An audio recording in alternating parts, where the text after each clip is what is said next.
احمد ویس صاحب آج تو کچھ مطمئن ہوئے آپ؟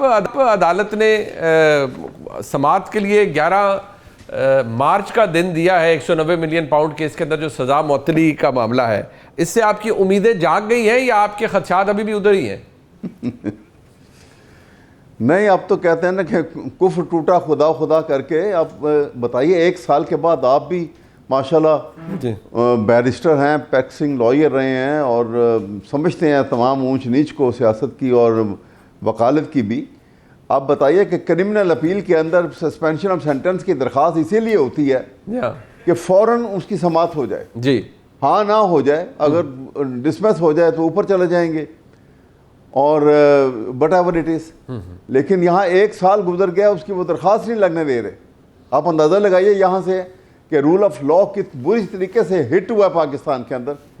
کتنا ہمارا وہ تاثر جو ہے قانون کی بالادستی کا، وہ نظام جو ہماری آئیڈیالوجیکل سٹیٹ کی بنیاد ہے، اس کو ایک میرے خیال میں بہت سخت دھچکا بھی لگا، نقصان پہنچایا گیا. اور یہ میرے خیال جہاں میں سمجھتا ہوں کہ پاکستان جو کہ ایک آئیڈیالوجیکل سٹیٹ ہے، وہاں اینٹی سٹیٹ ایکٹیویٹی سب سے بڑی یہ ہے کہ رول آف لا کو آپ نے رول آف اتھارٹی سے بدل دیا. یہ خطرناک کام ہے بہت، اور اس کا بڑا نقصان ہوگا. نہیں بٹ چلے یہ چیف جسٹس صاحب سے حکومت کا تو اس سے کوئی لینا دینا نہیں ہے نا. یہ تو آپ کا چیف جسٹس صاحب سے گلا ہوگا، وہ آپ کا گلا پہنچ بھی گیا، انہوں نے گلا شاید پارشلی دھویا بھی ہے. کہاں گلا ہوگا؟ یہ پرابلم اس وجہ سے ہے کہ حکومت کے انگوٹھے کے نیچے تو جوڈیشری ہے اس وقت. اچھا 26ویں 27ویں ترمیم کے بعد. ٹھیک ٹھیک ٹھیک ٹھیک ٹھیک. یہ اس لیے ہو رہا ہے سب کچھ. ورنہ کبھی آپ سوچ سکتے ہیں کہ عدالت کے اندر جو ہے چیف منسٹر جو ہے وہ ایک کھڑا ہو کے ایک گزارش کرنے لگے اور جج صاحب جو ہیں چیف جسٹس صاحب وہ منہ پھیر کے نکل جائیں؟ ایک کرٹسی بھی ڈیمانڈ کرتی. کیا ہو جانا تھا اس سے؟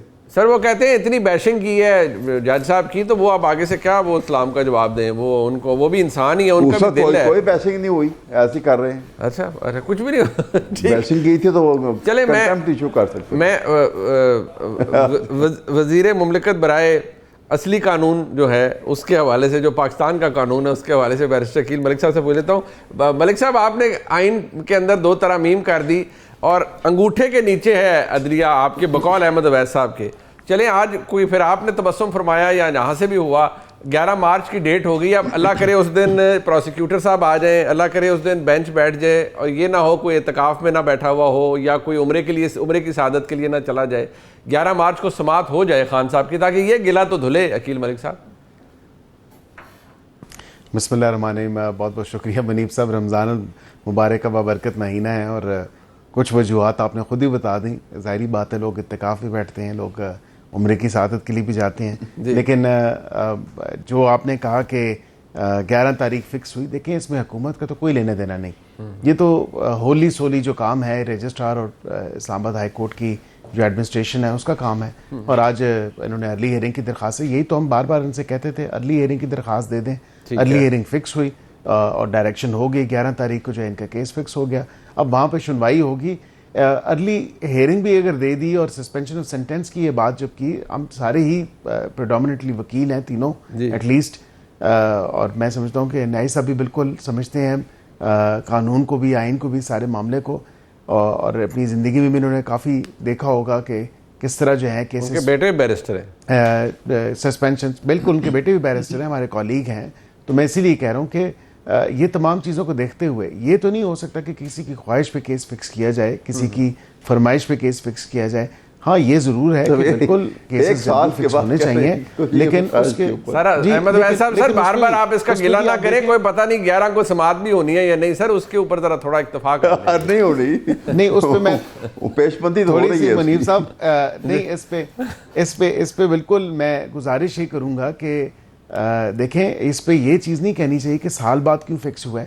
اب دیکھیں نا، جب 26ویں 27ویں ترمیم ہوئی تو ہم نے چیزوں کو سٹریم لائن کیا. ہم نے کہا کہ کم از کم اپنے وقت پہ ہو اور کسی کا اور جلدی ڈسپوزل ہو چیزوں کا. سپریم کورٹ میں دیکھیں کیا اگر 26ویں 27ویں ترمیم نہ ہوئی ہوتی تو کیا سپریم کورٹ میں ان کی متفرق درخواست لگتی جو کھوسا صاحب نے دی تھی؟ اور پھر یہ ڈاکٹرز کو ایگزامینیشن کے لیے اسپتال and so and so forth کی تمام تر چیزیں ہوتی ہیں. اب تو وہاں پہ بھی ایک درخواست دائر کی ہوئی ہے ارلی ہیئرنگ کی کہ یہ تمام تر معاملہ جو ہے آپ فکس کریں. اگلے ہفتے جو ہفتہ شروع ہوگا تو 11 کو تو ڈیٹ اب فکس ہو چکی ہے, اگلے ہفتے سپریم کورٹ میں دیکھتے ہیں کیا بنتا ہے, لیکن عدالتوں سے ہی ریلیف ملنا ہے. ویسے اس بات پہ یہ اس کی سند نہیں ہے کہ کل آفریدی صاحب بھی کہہ رہے تھے کہ میں نے سلام کیا, انہوں نے میرے سلام کا جواب ہی نہیں دیا, چیف جسٹس صاحب عزت مآب چیف جسٹس صاحب اٹھ کے چلے گئے, علیمہ خان صاحبہ نے کہا ہمارا بھی سلام کا جواب نہیں دیا. اس کا مطلب ہے نا کہ کیس اس لیے مقرر نہیں ہو رہے تھے کہ چیف جسٹس صاحب بیچ میں سے دکھی ہیں, ان کا دل دکھتا ہے, وہ غصے میں ہیں کہ انہوں نے میری ناٹ آل میں اس میں اگر چیف جسٹس کا ایسے دل دکھنے لگے تو پھر معاملات ختم ہو گئے. میری تو ایک پرزمپشن ہے نا کہ سوال کا جواب نہیں, اویس صاحب ہم بھی پیش ہوتے ہیں ججز کے سامنے جب ہم پیش ہوتے ہیں تو ہم سلام سے کام نہیں شروع کرتے, مطلب ہم اپنے کلائنٹ کے کیس نہیں کرتے, بالکل بھی نہیں ہے, کہہ لیں یا آپ نہیں کرتے.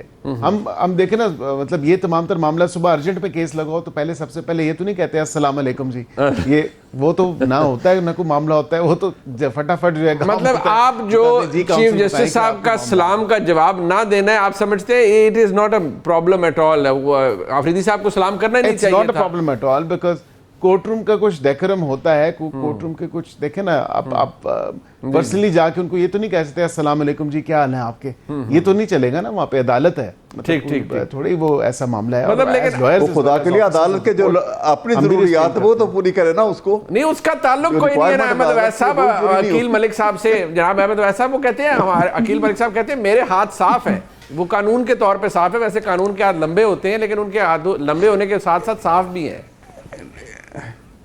نہیں, ان کے ملک صاحب کے ہاتھ واقعی صاف ہیں, یہ بالکل ہی ڈفرنٹ پرسن, لیکن کیا کریں آپ, ایک مجبوری میں موجود ہیں, آپ کیا کر سکتے ہیں. چلے نیائی صاحب, ویسے حکومتی ہاتھ چاہے وہ عقیل ملک صاحب کے ہوں یا جناب اعظم نذیر طارڑ صاحب کے ہوں, وہ قانونی طور پر لمبے تو بہت ہیں, باثر بھی بہت ہیں, صاف ہیں, کیونکہ جناب احمد اویس صاحب فرما رہے ہیں کہ اس میں نا 26ویں 27ویں ترمیم کی گرد ہے جو ہاتھوں پر ہے, اسی لیے عدلیہ انگوٹھے کے نیچے ہے. منیر صاحب مجھے بڑا جو ہے نا, آپ کو ایک چیز جو ہے جو آپ کو فائدہ نہیں ہے جی, آپ نے صرف کوئی ایک دور دیکھو گا, 2 دور دیکھو گا جی, میرے خیال اویس صاحب نے بھی میری طرح کوئی 6-7 قسم کے اس طرح کے دور دیکھ چکے ہیں. جی, وہ کہتے ہیں مٹاتا ہے پیر و جواں کیسے کیسے, بدلتا ہے آسمان کیسے کیسے. اویس صاحب جب آپ یہ مزے لوٹے تھے آپ تو اس وقت احساس کرتے اور ساکر نثار صاحب کی عدالت کو انجوائے نہ کرتے اور نہ عمر طاہر بجال صاحب کی عدالتوں کو انجوائے کرتے, تو آج آپ کی شکایت جو بڑی درست ہے اس کو لیکٹی بیسی ہوتی. کرائسس ملک کا کیا ہے کہ یقیناً ایسے ہم جھاڑ کے کھڑے ہو جاتے ہیں. مجھے تو تکلیف اب بھی ہو رہی ہے کہ زیادتی ہو رہی ہے, لیکن زیادتی کا سلسلہ اب تو نہیں شروع ہوا. ایک تو صدی بیت گئی, اب تو پاکستان کے اندر یہ چیزیں جو ہے ہمارے ایک نارم ہے ان چیزوں. باقی یہ ہے کہ جیسے عقیل صاحب کہہ رہے ہیں کہ دیکھو مجھے نہیں پتا کورٹ کا کیا ماحول ہے, کس ماحول میں سلام کیا گیا ہے, سلام کا سٹائل کیا ہے, کورسو کنڈیشن ہے, اور پھر کورٹ کے اندر میں نے تو گڈ مارننگ سر کرتے کبھی کسی کو نہیں دیکھا. وہ آئے اور پہلے کہ وہ ایک آپ کو پتہ ہے, آپ جھک کے اندر بیٹھ جاتے ہیں عدالت میں کہ آپ کتنے سینئر وکیل ہیں اور کتنا آپ ینگ جج بیٹھا ہے, اور جھک کے بیٹھ کچھ بیک کیے بغیر منہ میں نکلتے ہیں. یہ تو اس میں سلام دعا کی تو بات بعد میں آتی ہے, اس سے پہلے تو ہوتے ہیں اپنی بات سنی جائے, اور میرے خیال سنی گئی ہے تحریک انصاف کے لیے جتھا دینا, لیکن یہ کہ انصاف ملے گا. یہ میں ایک واقعہ سناؤں گا اس کے بعد آپ کو اس کے اوپر. اچھا جی,